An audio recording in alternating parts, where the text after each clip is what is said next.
하나님, 쌀쌀한 새벽, 어두운 길을 걸어 예배당으로 나오는 발걸음이 감사하고, 찬 기운을 느끼며 잠자리에서 일어나 옷깃을 여미고 온라인으로 주님의 제단을 향하는 시선도 감사한 오늘 이 아침입니다. 예배당에 있든지 집에 있든지 늘 일정한 시간에 주님께로 우리의 마음을 두게 하시는 하나님께 감사와 찬송을 올려드립니다. 하나님, 오늘도 우리가 주님의 현존하심을 인식하며 지혜롭게 살아가기를 원합니다. 억울한 일을 당해도, 슬픈 일을 당해도 주님께서 함께 하시며 보고 계신다는 믿음으로 담대하고 당당하게 살게 하여 주시옵소서. 전지전능하시며 선하신 하나님께서 모든 것을 바르고 정의롭게 세워주실 것을 믿으며 오늘도 힘차게 살게 하여 주시옵소서. 함께 하시는 하나님을 믿기에 어떠한 어려움 속에서도 당황하지 않게 하시고 절망하지 않게 하여 주시옵소서. 하나님, 오늘 이 새벽 내가 그동안 나의 귀로 듣고자 했던 것은 무엇이었는지 잠잠히 되돌아봅니다.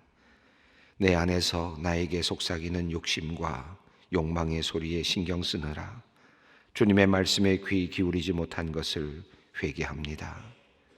거짓된 소식들에 일희일비하느라 시간과 정력을 낭비한 것 회개합니다. 헛된 칭찬이나 칭송에 목말라 하며 교만한 마음으로 살아온 것 또한 반성합니다. 하나님, 우리의 엷은 귀는 늘 주님의 말씀보다는 헛된 세상의 이야기를 듣기에 민활합니다.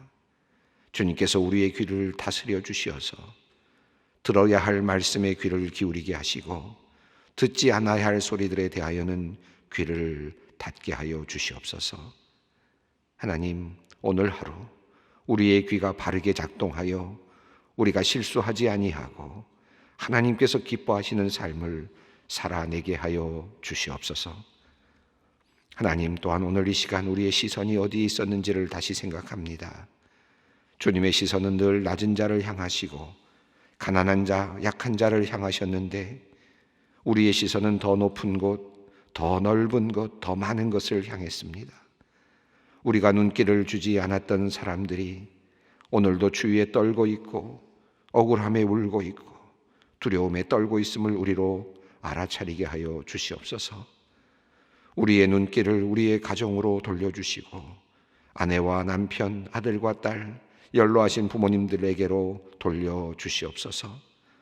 몸이 아픈 성도님들, 가난한 이웃들, 외로운 사람들에게로 우리의 시선과 마음을 돌려주시옵소서. 그들의 아픔과 슬픔, 두려움과 외로움이 우리의 눈에 들어오게 하시고 우리의 마음에 들어오게 하여 주시옵소서. 그리하여 공감의 마음으로, 듣는 마음으로 이웃과 형제자매를 깊이 사랑하게 하여 주시옵소서. 하나님, 우리 소망교회 소망복지재단이 운영하는 그룹홈의 리모델링 공사가 잘 끝났습니다. 이제 우리의 사랑하는 자녀들이 조금 더 넓고 좋은 공간에서 생활하게 되어 마음이 기쁩니다. 하나님께서 그곳에서 생활하는 우리의 귀한 자녀들에게 복을 내려주시어서 그들의 마음이 평안하게 하시고 친구들과 행복하게 지내게 하시며 하나님을 찬미하며 건강하게 살게 하여 주시기를 원합니다.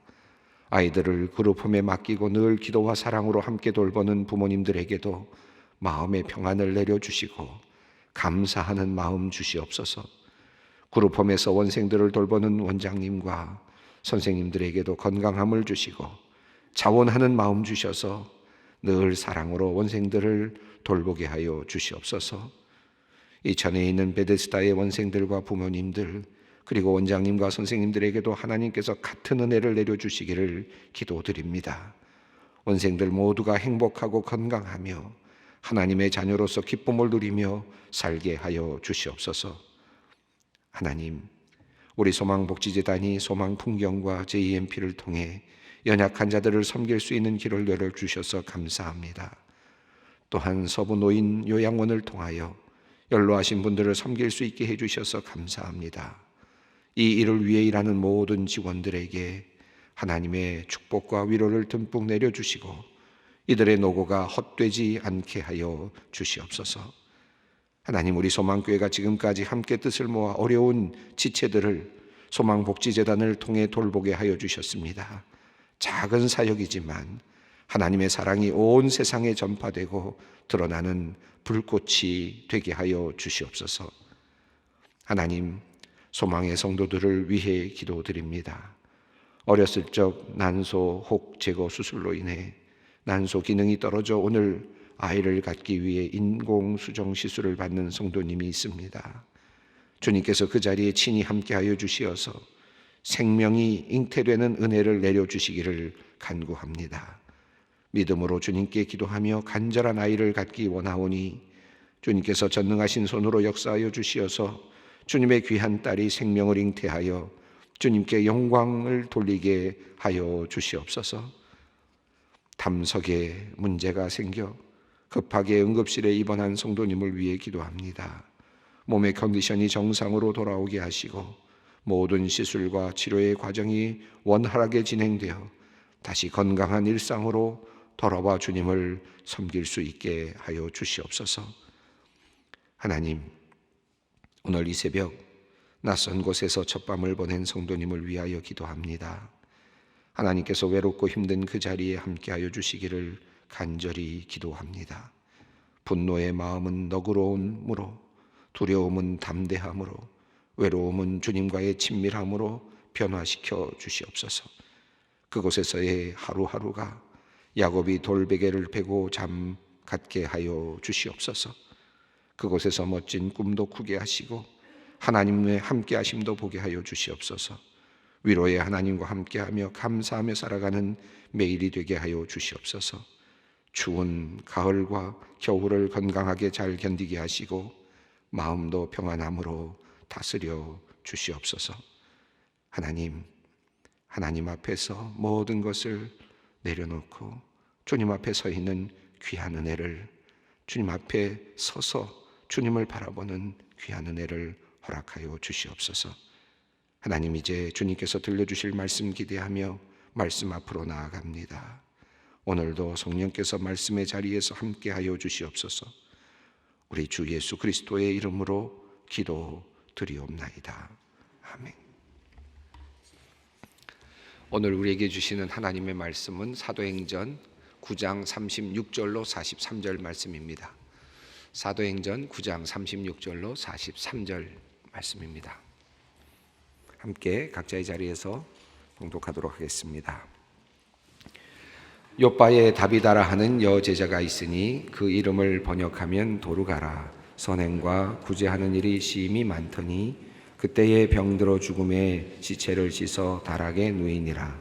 룻다가 롯바에서 가까운지라 제자들이 베드로가 거기 있음을 듣고 두 사람을 보내어 지체 말고 와 달라고 간청하여 베드로가 일어나 그들과 함께 가서 이르매 그들이 데리고 다락방에 올라가니 모든 과부와 베드로 곁에 서서 울며 도르가가 그들과 함께 있을 때에 지은 속옷과 겉옷을 다 내 보이거늘 베드로가 사람을 다 내보내고 무릎을 꿇고 기도하고 돌이켜 시체를 향하여 이르되 다비다야 일어나라 하니 그가 눈을 떠 베드로를 보고 일어나 앉는지라.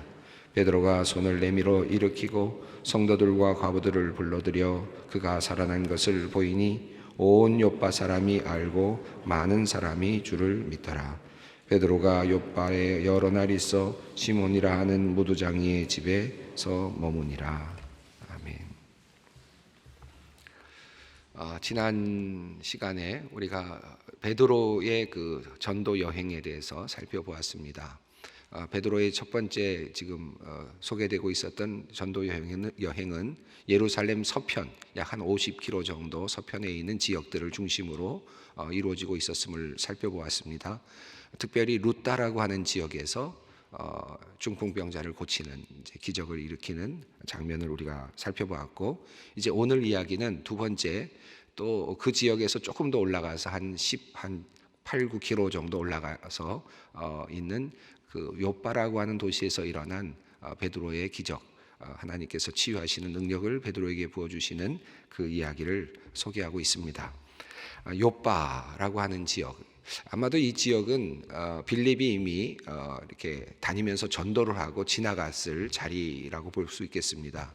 빌립이 먼저 갔다고 보는 것이 적절할 것 같은데, 빌립의 이야기가 이미 앞서 나오고 있고, 그리고 빌립이 이제 그 지역을 돌면서 여러 성을 돌면서 그 전도하고 가이사랴로 올라갔다. 그러니까 그보다 조금 더 높은 위에 있는 지역으로 올라갔으니까 아마도 그 지역에 전도를 하고 지나갔을 거라고 생각합니다. 그래서 그랬는지, 아니면 이미 예루살렘에서부터 전도를 받은 사람들로 인해서 그곳에서 자생적인 기독교인들이 생겼는지 정확하게 알 수는 없지만, 이미 베드로가 그 지역에서 전도를 하고 있을 때는 이미 그 지역에 이미 많은 그리스도인들이, 제자들이 있었다 하는 것을 우리가 알 수 있습니다. 오늘 욥바라고 하는 곳에도 이미 제자들이 있었고, 특히 여제자라고 하는 표현이 나오는데, 여성으로서 이제 하나님을 섬기는 그런 사람들의 이 모습도 나타나는데, 그 중에 대표적인 사람이 이 다비다라고 하는 여인입니다. 이 욥바에 있었던 다비다의 이야기, 도르가라고 불리우는 그 여인에 대한 이야기죠. 자, 우리 36절을 먼저 읽어보도록 하겠습니다. 욥바에 다비다라 하는 여제자가 있으니 그 이름을 번역하면 도르가라. 선행과 구제하는 일이 심히 많더니. 이 이야기는 이 다비다라고 하는 도르가, 다비다라는 말은 아마 아람어라고 보여지는데, 도르가라는 말은 이제 헬라어입니다. 그래서 이 여러 이름으로 불려지고 있는 이 여인의 이름인데요, 나중에는 이제 다비다라는 이름으로 불려지는데 그 이유가 이제 나오게 되죠. 물론 우리가 살펴볼 것입니다. 자, 욥바에 다비다라고 하는 여제자가 있었다. 이미 욥바에 제자, 이 그리스도인이죠. 초대교회 그리스도인이 이미 욥바에 존재하고 있었다라는 것입니다. 많은 시간이 흐른 것 같아요. 그리스도인으로서 벌써 많은 봉사를 하고 이미 많은 사람들에게 영향을 미치고 있었던 사람으로 보입니다. 선행과 구제하는 일이 심히 많더니 라고 되어 있거든요. 그러니까 어느 정도의 시간이 흘렀다, 하루 이틀이 흐른 건 아닌 것 같고, 예수를 믿고 그 동네에 예수 믿는 사람이 한 명 늘어난 것이 아니라 상당히 많은 사람들이 벌써 예수를 믿고 있었고, 그 중에서 아주 독실하게 예수를 믿고 그 예수 그리스도를 믿는 그 믿음 때문에 그의 삶이 바뀐 한 사람의 모습이 소개되고 있습니다. 선행을 하고 구제하는 일이 심히 많았다, 이렇게 표현하고 있습니다. 이 여인이 예수를 믿은 다음에 선행과 구제하는 일이 더 많아졌는지, 아니면 유대인으로서 선행과 구제하는 일이 많았다가 예수 그리스도를 믿고 그 선행과 구제하는 일들을 계속해서 해나갔는지는 정확하지는 않습니다. 유대인들도 선행과 구제하는 일들을 계속해서 해왔기 때문에, 경건한 유대인들도 그렇게 해왔기 때문에 유대인으로서 그가 그렇게 해오다가 예수 그리스도를 믿고 그것이 이어졌을 수도 있습니다. 그런데 그가 죽을 당시에, 그가 이렇게 어려움을 당할 당시에 그는 이미 예수 그리스도를 믿고 있는 초대교회 교인이었다는 것은 분명합니다. 그 여인이 그렇게 선행과 구제를 많이 해서 많은 사람들에게 영향을 미치고 있었고, 또 그가 예수 그리스도를 믿는 믿음 가운데 있었다는 것이 사람들에게 알려져 있는 상태였습니다. 제자라는 표현을 보아서 그냥 일상적인 그냥 초대교회 교인을 넘어서는 그 지역에서 복음을 증거하고 또 복음을 전파하고 전도하는 그와 같은 일을 했던 사람으로 그렇게 보여집니다. 근데 이 이야기는 앞서 미리 말씀을 드립니다마는, 이 이야기는 누가복음에 나오는, 또 공간복음에 나오는 한 이야기, 회당장 야이로의 딸을 살리시는 이야기와 이렇게 잘 연결되어 있습니다. 그러니까 하나의 평행선을 이루고 있는 본문입니다. 그러니까 예수님께서, 한마디로 말씀드리면 이 이야기의 핵심은 어떤 내용이 숨겨져 있느냐 하면, 예수님께서 죽었던 야이로의 딸을 살리셨던 그 능력이 제자 베드로에게도 계속해서 이어졌다라고 하는 것이고, 하나님께서 그 죽었던 자를 살렸던, 예수 그리스도를 통해서 죽었던 자를 살렸던 그 역사를 제자 베드로를 통해서도 계속해서 보여주시고 초대교회도 그것을 드러나게 해주셨다라고 하는 그런 하나의 그 연결되는 의미가 이 본문 속에 있습니다. 그래서 이 어린 딸을 예수님께서 회당장의 딸을 살려주셨던 사건과 이 사건이 맞물려 있는 것을 우리가 볼 수 있고요. 또 하나는 이 사건이 구약에 있는 사건과 연결되면서 구약에 있었던 부활의 신앙과도 연결되어 있는, 그러니까 한마디로 말씀드리면 구약에서부터 내려오는 부활의 신앙, 그리고 예수님께서 이 땅에 오셔서 어린 딸을 살려주셨던 그 사건, 이 사건들이 하나로 묶여지면서 하나의 사건으로 이제 초대교회 교회의 믿음으로 또 드러나는 하나의 그 사건으로 이렇게 소개되고 있는 아주 복합적인 그러면서도 은혜로운 그런 말씀입니다. 자, 다비다라고 하는 제자는 선행과 구제하는 일이 많았습니다. 자, 그런데 그가 어떻게 되었습니까? 37절입니다. 그때에 병들어 죽음에 시체를 씻어 다락에 누이니라. 그때에, 이 그때라고 하는 때가 명확하진 않죠. 그 즈음에라는 뜻이겠는데 아마도 베드로가 그곳에서 전도 활동을 하고 있었던 그때 즈음에라고 이해하는 것이 좋겠죠. 그런데 그때 즈음에 그가 병들어 죽었다. 아무리 선행을 해도 제가 늘 설교 때마다 그런 말씀을 드립니다마는 우리 그리스도인들도 마찬가지고 우리 인간은 어쩔 수 없습니다. 그리스도인이라고 해서 늙지 않는 게 아니고요.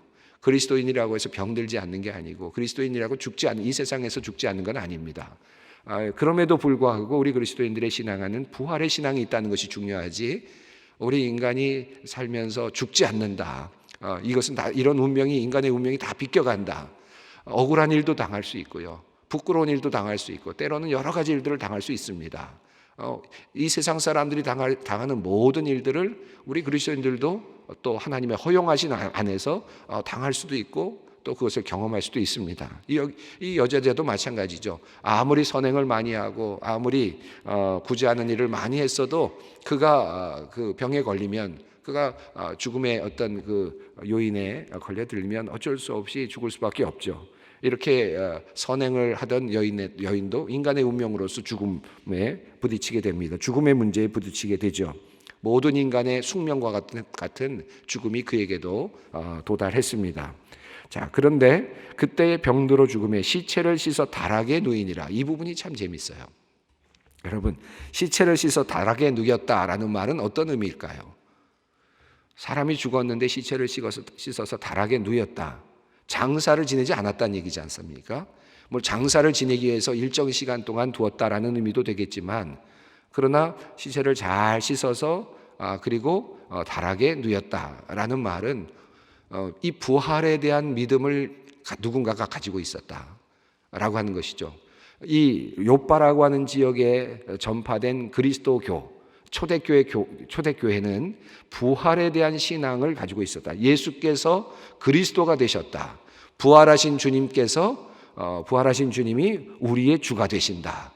이 부활하신 주님이 우리의 구주가 되신다. 우리를 다스리신다라고 하는 신앙의 핵심, 초대교회 교인들의 신앙의 핵심은 이 요빠 지역에서는 우리도 부활한다라고 하는 부활의 신앙으로 그렇게 자리 잡고 있었다는 것을 우리가 확인할 수 있죠. 시체를 씻어서 다락에 누였다. 누군가가 지금 여기 보면 밑에 보면 과부들이 그랬다는 것을 알 수 있는데요. 받은 은혜가 너무 커서 다비다라고 하는 사람으로부터 받은 그 선행의 은혜가 너무 커서 그의 죽음을 너무나도 깊이 애도하는 사람들이 이 사람만은 좀 살렸으면 좋겠다라고 하는 마음을 가지고 애처롭게 지금 애타는 마음으로 지금 그의 시신을 싣고 다락방에 누였다라는 것입니다. 근데 이 다락방에 누였다는 이 이야기는 그냥 언뜻 보면 그냥 부활의 신앙을 가지고 있었나 보다 하는 마음을 그렇게 볼 수 있지만, 구약을 좀 읽어 내려갔던 사람들이라면 이 본문이 구약의 부활 신앙하고 지금 맞닿아 있다는 사실을 알 수 있죠. 엘리야의 이야기와 엘리사의 이야기에서 우리가 그것을 발견할 수 있는데, 엘리야의 경우에는 열왕기상 17장 19절 말씀인데 나중에 여러분 한번 확인해 보십시오. 열왕기상 17장 19절에 보면 엘리야가 사르밧 과부를 만나는데 아들이 죽게 되는 사건이 나와요. 그런데 그때 살아날 것을 믿으면서 그 다락방에다가 그 아들을 뉘우는 장면이 나옵니다. 그러니까 다락방에 뉘었다라고 하는 말은 단순하게 이 본문상의 흐름으로 보면 그냥 부활의 신앙을 가졌다라는 말로 이해할 수 있지만, 또 한편으로는 엘리야를 부르면서 우리 이 사람을 지금 구약에 나오는 부활의 신앙으로 엘리야의 이야기로 이것을 가지고 가는 겁니다. 그래서 엘리야 때 그 사르밧 과부의 아들을 살리셨던 이 하나님의 역사를 기대하면서 지금 이 초대교회 교인들이 지금 그 죽은 도르가라고 하는 여인을 지금 다락방에 누인 거죠. 이 같은 비슷한 이야기가 열왕기하 4장 21절에 나오는데요. 그것도 여러분 나중에 한번 확인해 보십시오. 여기 보면 엘리사라고 하는 엘리사가 나오는데, 이 엘리사의 경우에는 수넴 여인의 이야기가 나오죠. 이 수넴 여인의 아들이 죽었을 때도 마찬가지입니다. 올라가서 자리에 누이는, 다락방에 올라가서 자리에 누였다라고 하는 이야기가 나옵니다. 그러니까 이 구약에서는 부활의 신앙, 부활의 이야기, 부활을 신앙하는 그 이야기가 엘리야의 이야기에 나타나고 있고 엘리사의 이야기에 나타나고 있는데, 이 이야기가 이렇게 초대교회 이야기와 맞물려 가면서 이제 새로운 하나의 출발이라고 하는 부활하신 예수 그리스도를 믿는다는 건 어떤 것이냐?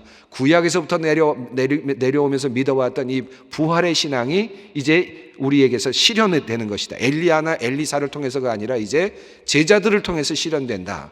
예수 그리스도를 믿는 사람들을 통해서 이것이 이 땅에서 실현된다라고 하는 믿음으로 바뀌고 있는 그런 장면이라고 볼 수 있겠습니다. 자, 그래서 그때 병들어 죽음의 시체를 씻어 다락에 누이니라. 이제 구약에 있는 이야기들과 맞닿아지면서 이제 새로운 국면으로 이야기가 흘러가고 있습니다. 38절 읽어보겠습니다. 룻다가 욥바에서 가까운지라 제자들이 베드로가 거기 있음을 듣고 두 사람을 보내어 지체 말고 와 달라고 간청하여. 자, 베드로를 이제 부른 것이죠. 베드로를 불러오면 엘리야를 불렀듯이, 엘리사를 불렀듯이, 이렇게 이제 하나님의 예수 그리스도의 제자들을 불러오면 이 다비다에게도 뭔가 새로운 일이 일어날 수 있겠다, 부활이 일어날 수 있겠다라고 하는 믿음을 가진 사람들입니다. 이 사람들이 베드로를 지금 불렀습니다. 39절을 읽습니다. 베드로가 일어나 그들과 함께 가서 이르매 그들이 데리고 다락방에 올라가니 모든 과부가 베드로 곁에 서서 울며 도르가가 그들과 함께 있을 때에 지은 속옷과 겉옷을 다 내보이거늘. 자, 그러니까 누가 불렀는지 아시겠죠? 과부들이 지금 안타까운 마음으로 불렀습니다.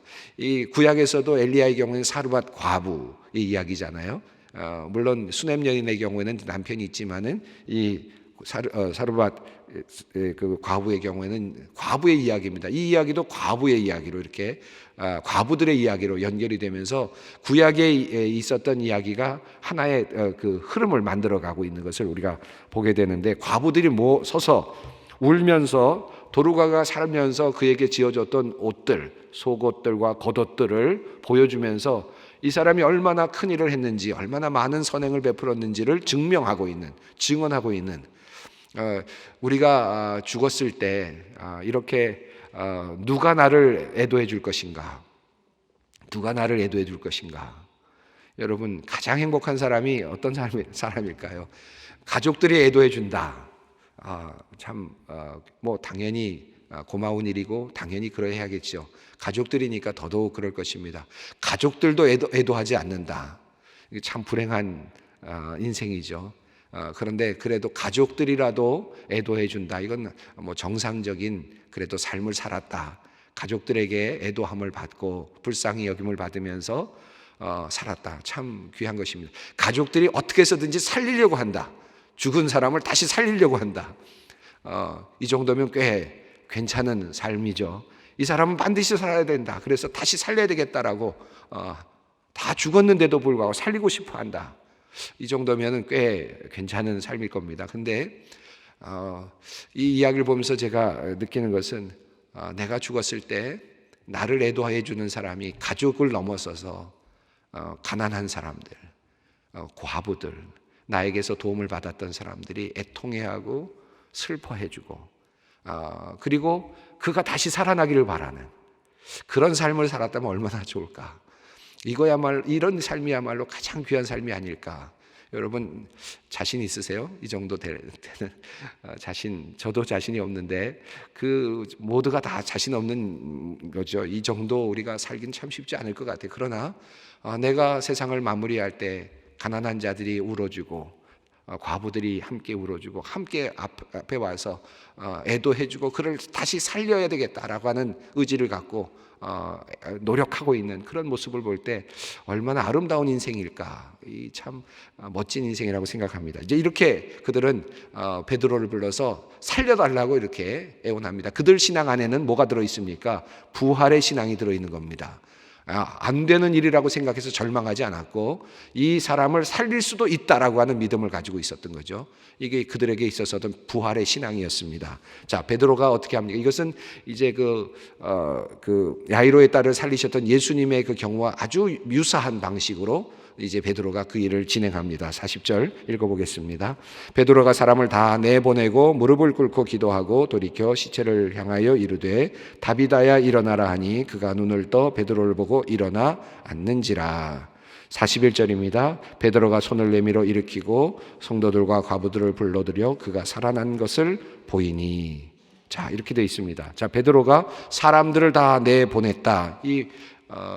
예수님께서 야이로의 딸을 살리실 때도 사람들을 다 내보내십니다. 내보내시고 그리고 말씀하시죠. 아이야 일어나라 라고 이렇게 말씀하셨습니다. 아이야 일어나라. 마가복음 그 5장 41절에 보면 그 아이야 일어나라라는 말을 이 아람어로 이렇게 표현했는데 달리다굼이라고 그렇게 표현했죠. 예수님께서 달리다굼 하시니 이렇게 했습니다. 이 원어로는 탈리타쿠미 이렇게 말씀하셨다고 볼 수 있는데 달리다굼이라고 하는 표현을 쓰셨습니다. 여기서 달리타라는 말이 아이라는 표현으로 이해할 수 있겠고 쿰은 일어난다라고 하는 뜻이니까 아이야 일어나라 이렇게 이제 표현을 하신 거죠. 자, 그런데 여기 보시면 도르가라고 하는 이름을 가진 다비다를 향해서 베드로가 뭐라고 하느냐 하면 다비다야 일어나라. 그러니까 이거 아람어로 뭐라고 했겠습니까? 타비다쿰이라고 이렇게 외친 거예요.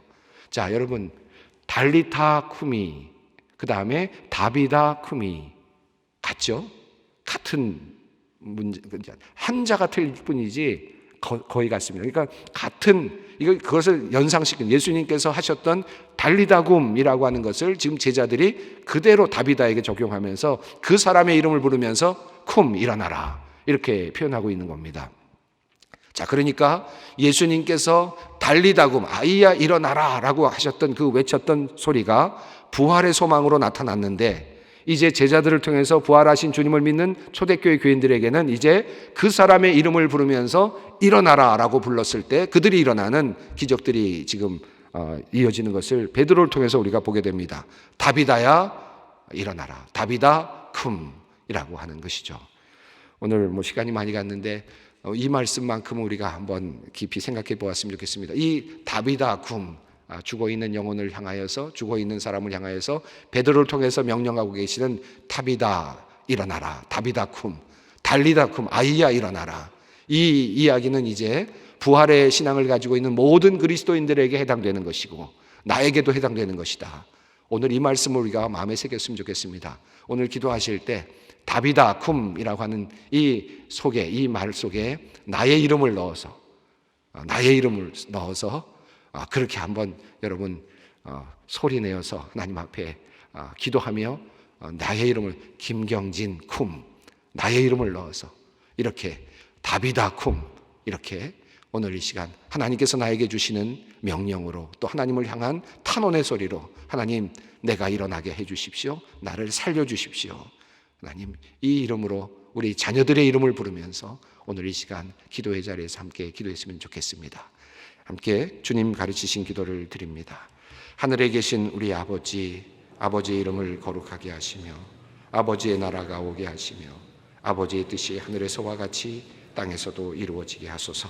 오늘 우리에게 일용할 양식을 주시고 우리가 우리에게 잘못한 사람을 용서하여 준 것 같이 우리 죄를 용서하여 주시고 우리를 시험에 빠지지 않게 하시고 악에서 구하소서. 나라와 권능과 영광이 영원히 아버지의 것입니다.